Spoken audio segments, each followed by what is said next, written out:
Good day. So, dito naman sa activity na to, so, you're going to create a infographics, no?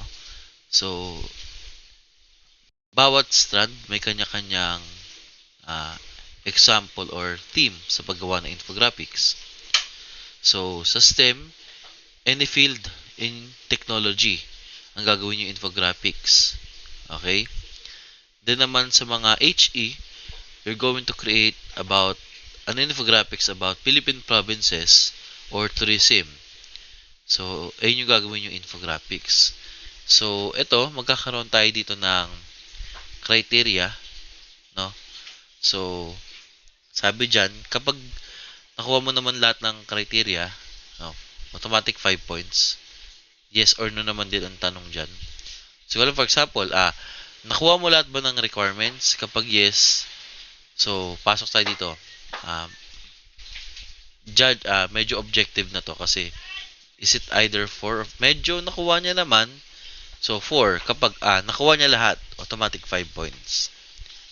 Okay, so kapag no, hindi niya nakuha lahat, so tingin mo ba yung gawa niya ay pang 3, pang 2, or pang 1? When we say 3 is yung gawa niya, tingin ko ano naman hindi niya nasunod pero okay naman yung gawa niya, can fulfill or satisfactory naman yung gawa niya. So, we give it a 3. Tapos yung 2, kapag medyo satisfactory, okay naman din. So, 2 yun. Tapos, 1. So, kapag 1, medyo alangan yung gawa niya. Yung requirements, hindi niya masyadong na-meet lahat. So, 1 yung bibigay natin. So, as well dun sa iba, ganun din yung magiging criteria natin. No? So, dito sa second activity natin, so, the same group will be used katulad dun sa basic principles of graphics and layout. So, same group kayon with the same members. So, I forgot to mention kanina na ang members ninyo doon ay parehas, no? Dito sa infographics. Okay?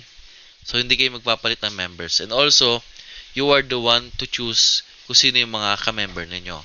And also, nakalimutan ko din pala, okay lang kahit mag-pair kayo or mag-individual work, walang problema. Basta kung mag-groupings kayo, ang maximum members lang ay 3. Okay? So, same din sa basic principles of graphics and layout, lahat kayo magpapasa ng isang output at lalagyan nyo ng pangalan and section sa ilalim ng inyong gawa. Okay? So, with that, this is our activity for basic image manipulation or infographics.